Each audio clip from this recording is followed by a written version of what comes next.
in a preview for next week's episode, we saw that Daboll was interested in trading up for Jayden Daniels, who ended up going second, obviously. Giants took LSU's Malik Neighbors at 6. So how should Danny Dimes feel about the trade speculation, bro? Motivated. He might be hurt. He might be saddened. He might feel betrayed. But you better feel motivated. I mean, this year he's fighting for his life as a starting quarterback for the Giants, if not in the whole NFL. Yeah, of course. Like, this is his chance. And I don't want to hear any sob stories. Okay, they're looking at somebody else. You're not playing well. The 6 games you played last year, you had 2 touchdowns, 6 interceptions for $40 million.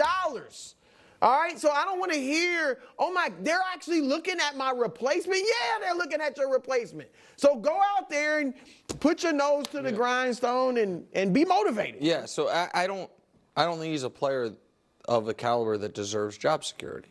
Right. I mean, I know that sounds mean. Like, it just as from a football player's perspective, he's not good enough to have real job security. That's just how it works. Like, since post his rookie year. So I don't really hold last year against him that much because he suffered 2 significant injuries. And the only reason he would feel like he has job security is because the team was foolish enough to give him that contract. But because your agent did a good job, it doesn't mean you actually, it works longer than a year. Since his rookie year, he has played 47 games. In those 47 games, he averages 200 yards passing, has 38 touchdowns in passing in 47 games, and 41 combined interceptions and lost fumbles. Not total fumbles, lost fumbles. That's not a player that ever should be like, well, I don't have to worry about them bringing someone in. And here's the thing. Even though they didn't, because the little stuff I've seen from Hard Knocks, it sure seemed like Daboll liked Caleb, like Drake, like Jayden, like was interested in these quarterbacks. And that wasn't just because he likes those quarterbacks. I think it's because he's interested in seeing how his offense would look in New York with anyone other than Daniel Jones potentially, which is why this John Schneider quote meant something to me when they lost Drew Lock, and he said, they basically sold him on the opportunity to compete to be the starter. He looked at Baker Mayfield's opportunity last year and felt this could be something similar. Yeah. Some people were like, oh, that was John Schneider being messy, trying to. John Schneider doesn't gain much by the Giants having. They're not in the same division. You know what I mean? Like and Daniel Jeremiah, shortly after the draft. And Daniel Jeremiah is as locked in to anything, and I know this because Dusty talks to me about him almost every day.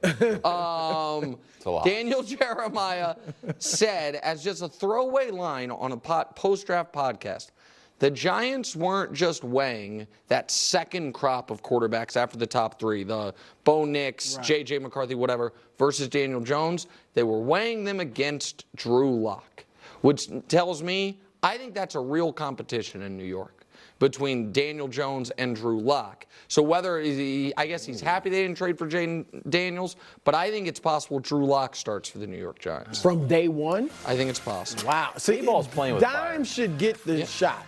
Yes. Because of the money he's making. Well, now he's got Malik Neighbors. Yeah, he should get the shot. Welcome back to the show. Head to Buffalo, where Josh Allen is getting criticized from the most shady but fruitful of sources, an anonymous NFL executive. Via Jeremy Fowler's yearly survey, one of the most overrated players in the NFL is Josh Allen. Immense talent, but he makes a lot of mistakes. He's underdeveloped at winning at the line of scrimmage, tends to lock on to targets, more of a thrower than precision passer, and forces throws into traffic. Your reaction? Who said this, Wilds? An anonymous NFL executive. I have a confession, guys. I'm also an NFL executive. All right, so here's the thing. Obviously, Josh Allen's a very good player. And obviously, what this NFL executive is saying is true. Which is why I found so galling when I was looking up some Josh Allen numbers, because I want to be precise on this. You know, sometimes like clips from shows like ours play on the websites where they have the stats, like auto plays or whatever. And I saw my pal Dan Orlovsky call this guy an idiot. Yes. And it said, guy's an idiot. And then Dan went on to make things up. But what he said has just become like canon of the Josh Allen story, but they're lies. Oh. I heard he's 2 or 3 plays away from being in multiple Super Bowls. What are the plays? Tell me. Tell me the 2 or 3 plays that put Josh Allen in a Super Bowl. Because I can go through the career.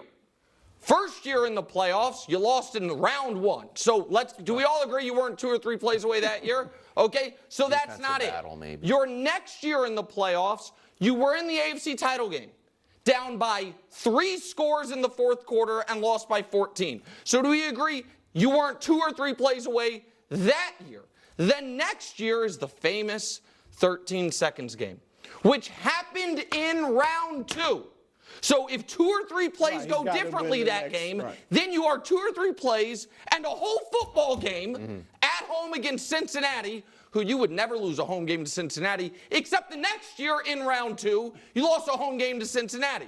The next thing I heard Dan and others say is, last year, he's a missed field goal away from being in the Super Bowl. No, you were a missed field goal away from tying up a game in round 2. That if you had then won, you would have gotten the opportunity to go to Baltimore. So someone just be okay with the honesty, which is physically, A+, arm talent, A+, career accomplishment, B, performance in the biggest games of his career, up and down.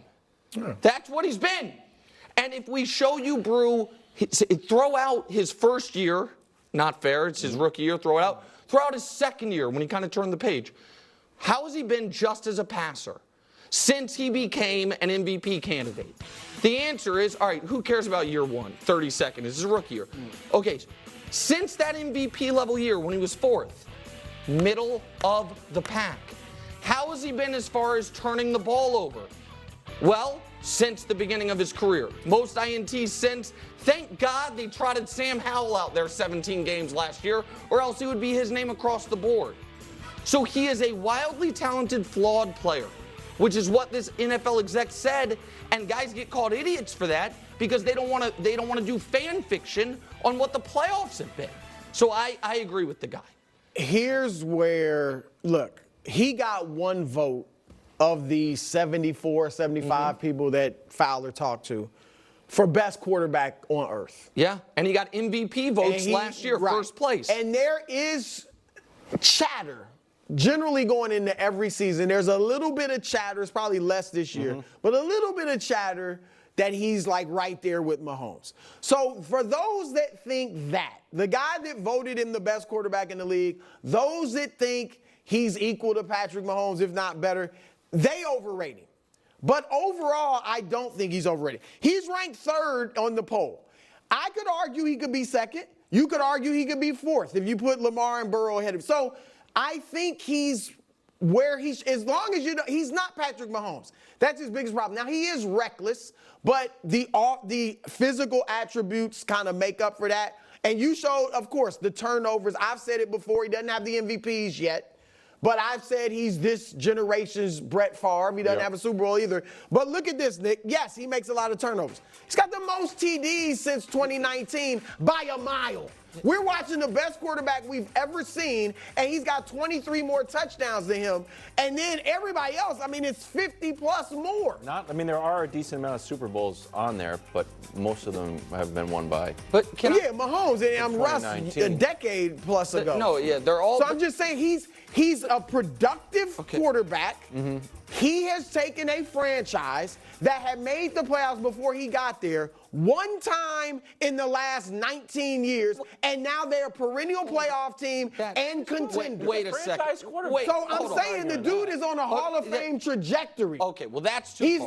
He's not on a Hall of Fame trajectory. If you show me Does he have to win a Super Bowl to be a Hall of Fame quarterback with 0 league MVPs and 0 Super Bowls other than Dan Fouts, then I'll listen to it. But I don't think it exists. I don't think there's one. Dan Fouts. I said other than Dan Fouts. No, but that's one. This dude every year is a top 5 quarterback for his career. Okay, he's on Hall of Fame. So here's my gripe with. And nobody sans Mahomes nobody besides Mahomes this young in the league right now has a Super Bowl. No, I understand, but they've been to them. They've won big games. Win the Super Bowl. That's what we count, rings. Well, no, I think we count rings, but we also... And we count regular season dominance, and the guy's been great. But the reason Joe Burrow is considered where he is because he got to a Super Bowl. That matters to him. Jared Goff, whenever people try to knock him down... Jalen Hurts got to a Super Bowl. And that's he wasn't carrying even him in a the lot top of weight. 10. I understand. But I understand that Josh is a dynamic and devastating runner. And that's why every